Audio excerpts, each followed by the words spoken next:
know and love with all this dazzling diversity. To find out, we're putting these dogs through their paces. We'll investigate how the breeds compare and reveal what makes each one unique. We'll find out what makes the greyhound the fastest breed of all. From coming out of the trap up to the first bend, they're reaching nearly 40 miles per hour. Reveal what makes these dogs such good swimmers. Oh yes, you can really see that pulsing through the water. Uncover why some dogs are so hairy and others hairless. The origin of the hairless dog may have been just to make them a bit more oven-ready. And historian Ruth Goodman will unearth the extraordinary stories behind some of the world's most iconic breeds. This is one of your ancestors, look. She's not interested in family history, I don't think. We're celebrating the dog in all its spectacular and unlikely forms. Welcome to the wonder of dogs.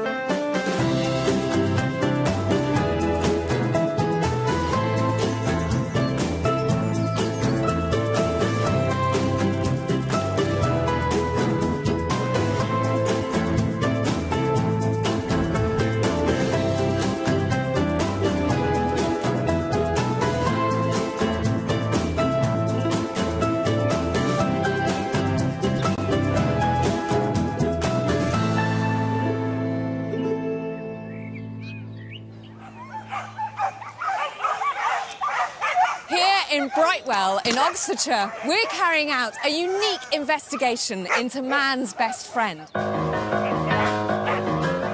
We've invited all the local dogs. We've got Labradors, Labradoodles, Pugs, Chihuahuas, Mastiffs, Collies, Spaniels, plus some very special guests, like this wonderful Commodore behind me.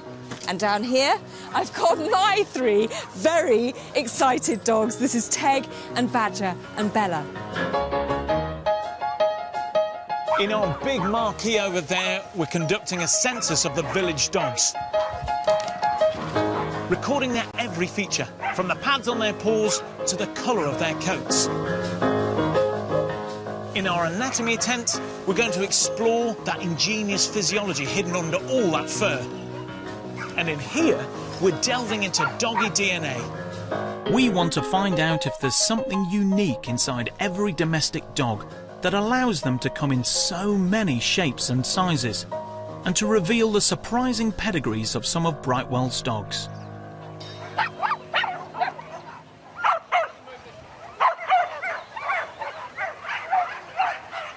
Throughout the show, we'll be uncovering how such extreme differences between dogs came about. Our first question, why are some dogs so much bigger than others? What's really obvious watching these dogs racing back and forth is the sheer variety in size. And that's not surprising because domestic dogs display the biggest size range of any terrestrial mammal, living or extinct.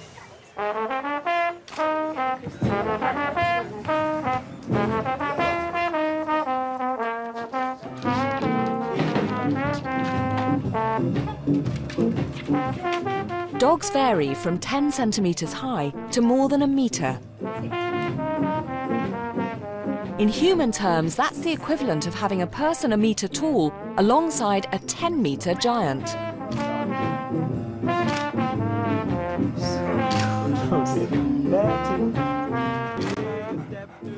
I'd like you to meet Boris here, who is one of the extreme ends of the dogs in the village in terms of size. Look at him, he's enormous. He's a Mastiff. And to give you a sense of the other end of the scale, I'm going to show you Dudley. Now, these two know each other. In fact, they are friends. They met at the local vet surgery, and the receptionist there thought it was so bizarre that they played together. She took a photo, and actually it made it onto the front of the local paper. I've got Boris's own Chris here. Hello. Now, what made you pick Boris? I take it you thought long and hard about letting a dinosaur into your house. Well, we've had Mastiffs before, so we kind of knew what we were in for. And apart from the fact that he takes up a whole settee to himself in the evening when we sit down and watch the telly, it's just like having any other dog, really, just bigger. But, Helen, you wanted something very different. What made you pick Dudley? Because he is absolutely tiny. We sat for a neighbour's puppy Chihuahua puppy, and they're just such huge characters that we decided to get one. Well, hopefully we can get some lovely photos taken. I think the most incredible aspect of both of these dogs is they are, believe it or not, the same species. If you want to see how that is possible, you have to get it under the skin and take a look at the bones, which we have over here. Now, this is a Chihuahua skeleton, and look how tiny that is, especially when you put it next to a bigger dog. Now, unfortunately, this isn't a Mastiff, this is a Greyhound. And if you look at them, they do look wildly different. But when you focus in on the bones, there aren't any more in the Greyhound. They're just a different size and shape, resulting in two completely different looking animals. All dogs have 301 bones in their bodies. It's just the additional number of tailbones that varies. Now, archaeologists have found bones of big and small dogs in ancient human settlements, highlighting the fact that we've been living with dogs of varying sizes across hundreds and thousands of years.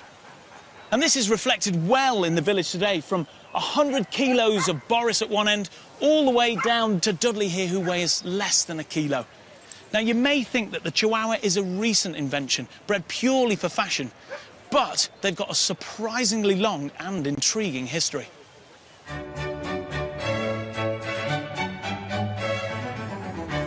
Ruth Goodman is at the British Museum to uncover the big story behind the world's smallest breed.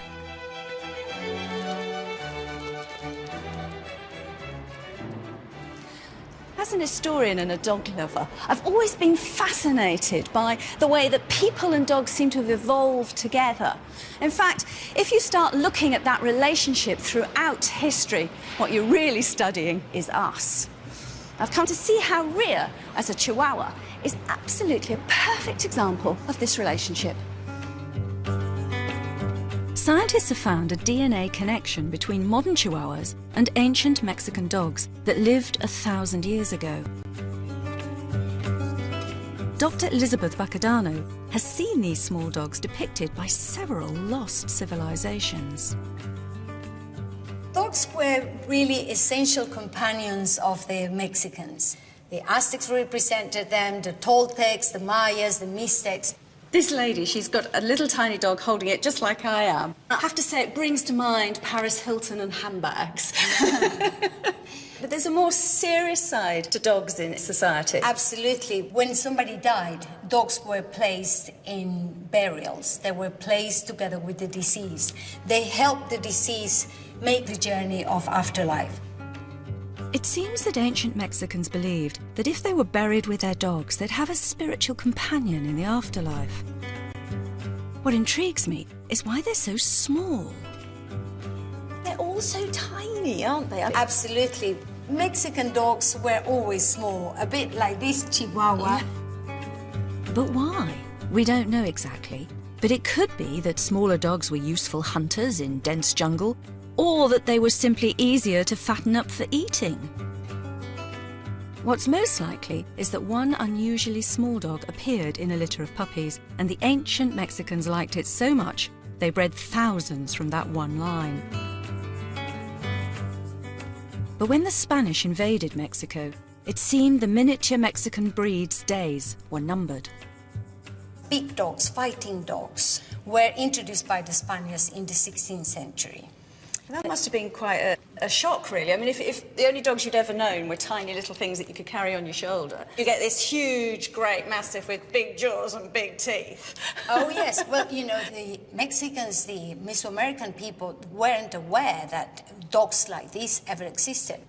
It was very frightening to see dogs fighting, killing people. Don't worry, you're much more cute than a Mastiff. You are. But the small Mexican dog survived. In the late 19th century, Americans visiting North Mexico spotted this tiny native breed and named it after the region where it was found, Chihuahua. Within decades, this miniature pooch became a fashion accessory and a true global icon.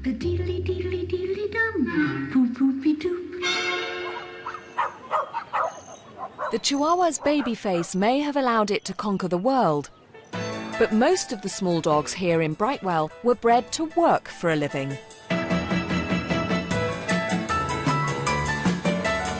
To find out more about these feisty little dogs, I'm meeting local dog trainer Jenny Fairweather. Tell me about what's going on here this afternoon. Well, we've got an agility course, which would be a typical one at any competition. We've got this little dog, wow, going like a rocket behind us here. What is the advantage of having a small dog? Why were these small breeds developed? Most of these were vermin exterminators. Right, so they wanted dogs that could get into little spaces and be quick and agile on their feet. Yeah, and be able to turn in a space, so if they went down a fox's burrow, they need to be able to turn on themselves to be able to escape if they decided the fox was too vicious, or the badger. The perfect example of an underground hunting breed is the Dachshund, which means badger dog in German. Their short legs and spade-like paws make them perfectly adapted to burrowing into tunnels. And it's thought that sturdy tail helped hunters pull them out if they got into a tight spot with a badger. As we bred for small, nimble dogs, we were selecting for genes with big impact. Amazingly, just one gene is responsible for short legs. And a dog's body size is largely down to another single gene. In a human, these features are influenced by hundreds of genes. But when you look at these little dogs scurrying over the agility course, do they move differently from big dogs, or does leg length actually make no difference at all?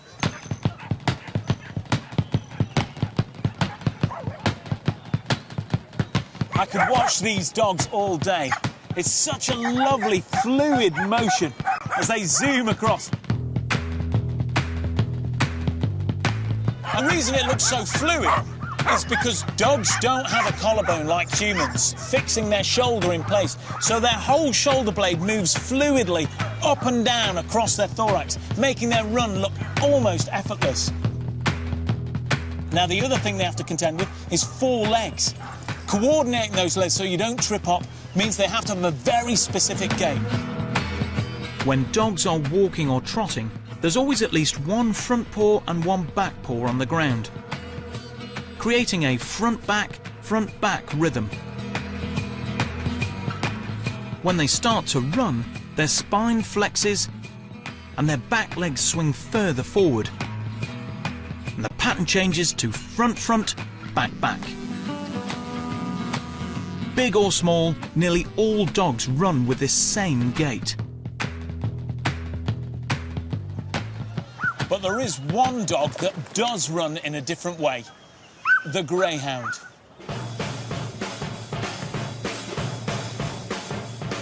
Greyhound racing as we know it today actually began in the Elizabethan era with hare coursing, a sport that saw dogs chase a hare across open ground. The first dog to catch it was the winner.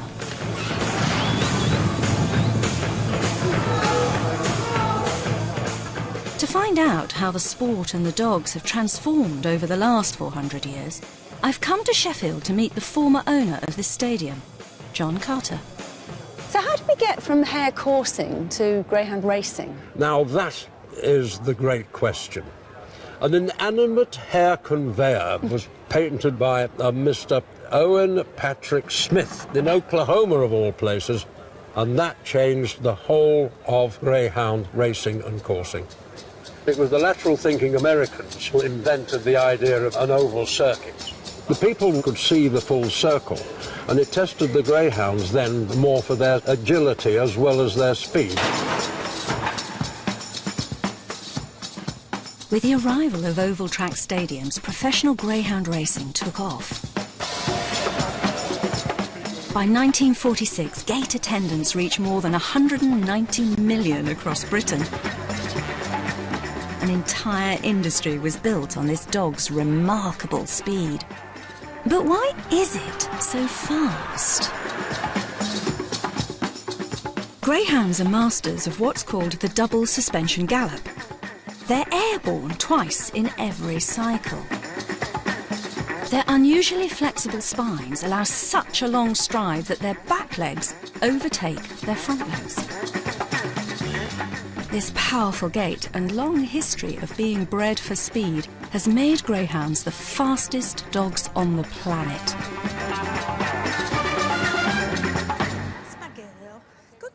Breeder Elaine Parker is enjoying a proud moment with her dog, who's just won a race. Hello. Oh my goodness! Hello, you. She won. She did. I didn't really fancy her tonight, but she's pulled out all the stuff. She's done brilliant. So we're all pleased. You train an awful lot of dogs, don't you? I do, yeah. About 80 race dogs and 20 puppies. Oh, my goodness. So I find absolutely amazing that such a tiny, slender, delicate-looking dog can just this woomph of speed. They're a marvellous animal, a marvellous machine. When you think, from coming out of the trap there up to the first bend, they're reaching up to speeds of nearly 40 miles per hour. And I have to say, watching them run is very beautiful. It is, it is. And you're gorgeous, eh? I don't think I've ever stroked a champion before. She wouldn't be quite a champion, but she's done the business tonight, that's for sure, yeah?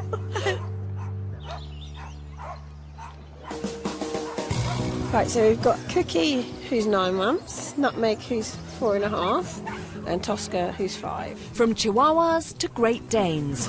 Gross. And everything in between. That's a good girl. This is Poppy. She's a Springer Spaniel. This is Mash. This is Missy. The dogs of Brightwell come in all shapes and sizes. We call her Betty, and she's a pug. Yeah, you're a pug.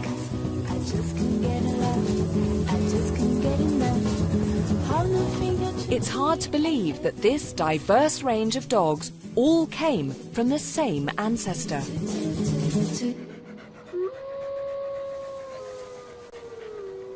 How did we get from the wolf, a wild predator that could attack humans, to the tame companions that share our homes? Dr. Gregor Larson from Durham University has studied this remarkable transition. You're an evolutionary biologist, which is quite a cool thing to be. It's not bad.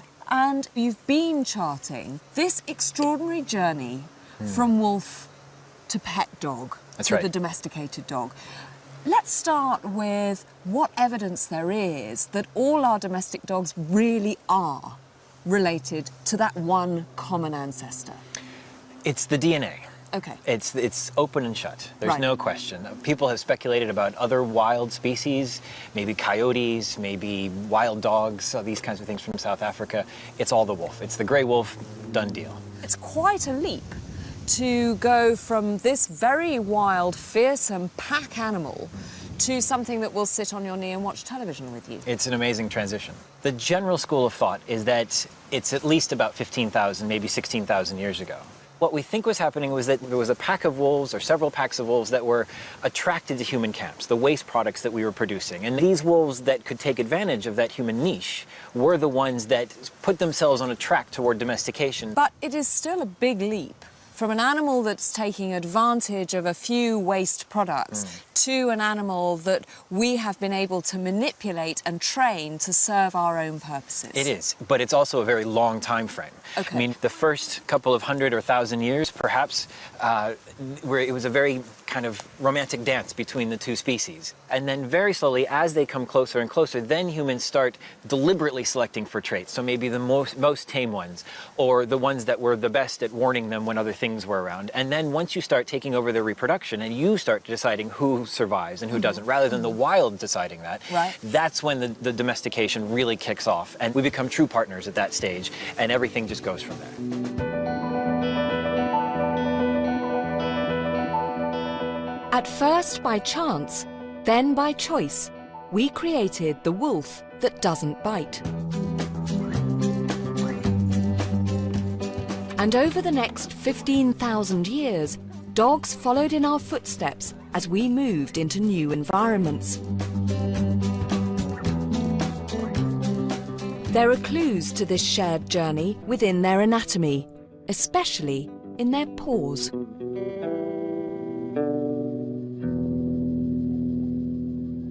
Give me a paw, give me a paw, give me a paw, give me a paw. Good boy. Kai here is an Alaskan Malamute, so was actually bred to exist in a very similar situation as the early wolves. So when we look at his foot, he's still got some of those classic wolf features, and the main one being, look at that hair between his toes. That's a fantastic insulator. He's got so much resistance to cold that he can stand on ice for hours and hours during the day without any risk of frostbite, which certainly I couldn't do. But if we think about other aspects of dogs' feet, one of the classic things that we'll see are obviously nails. And we've got Hetty here, who's our Beagle cross. The anatomy of her front foot is very similar to my hand. She's got 4 digits at the front here, and she's even got a thumb, which is the dew claw. They use it to grasp hold of things. If you watch your dog with a toy or a bone, quite often you'll see that move. And claws are not only used just for running spikes, because that's what they use on most dogs. They're also in the terrier breeds, these little dogs here, they're very good excavators. And that's why terriers, when you look at their tiny wee feet, they've got enormously strong and very long, powerful claws, because they do use them for digging and making a mess of your garden, no doubt. She does. And finally, Dexter is a classic water-loving breed, which is the Labrador Retriever, a chocolate lab with big, beautiful feet. And obviously, when you've ever met a lab before, you'll notice they've all got massive feet. And if you look between his toes, you can see that classic web. Connects all of his toes together, and if you can imagine that under the water, spreading his feet out, using them as paddles, and that's why whenever you get a water-loving dog, they've got huge feet, like a Newfoundland is another example. So it's almost a bit like palm reading. You can look at the sort of the shape and size of the feet, the nails, the pads, how much hair is there, and you can understand where these dogs were bred to live and exist, whether that's in the Arctic, whether that's digging holes in your garden, or even in Oxfordshire swimming pools.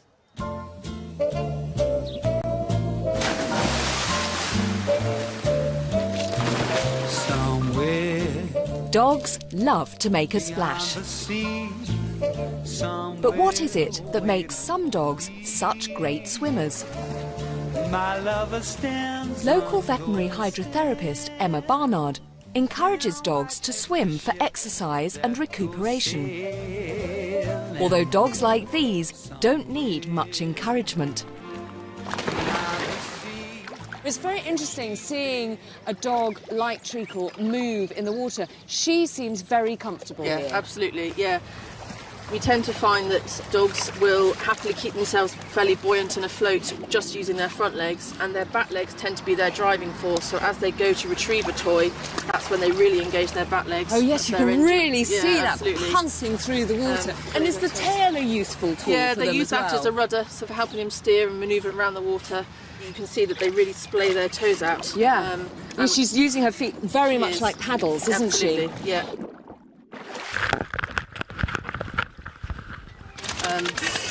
But generally the Labradors, the flat-coat retrievers, the golden retrievers, the spaniels, they all love water. Particularly this one. Do you Particularly want to go in again? Here you are, Treat. Ready? Go!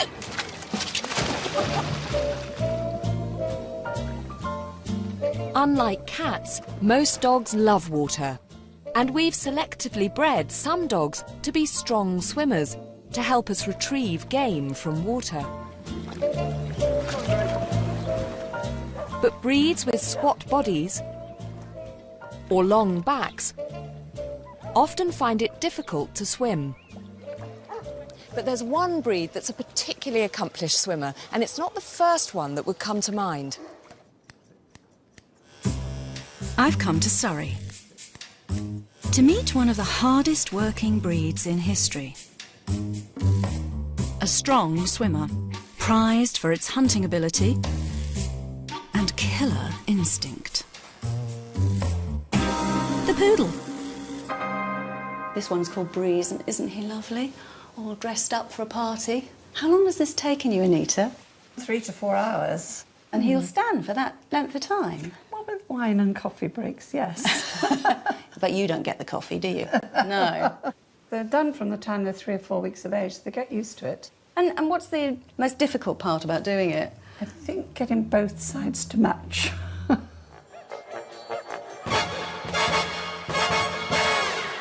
The poodle is often best known for its distinctive style. But this breed's first role made an even bigger splash. The poodle was originally a hunting dog, bred to retrieve waterfowl and other game from rivers. And that has shaped the classic poodle hairstyle. This is a really practical cut as well as a decorative. With up to 2,000 tassels that can grow to more than a metre, they need regular trims. And some serious washing.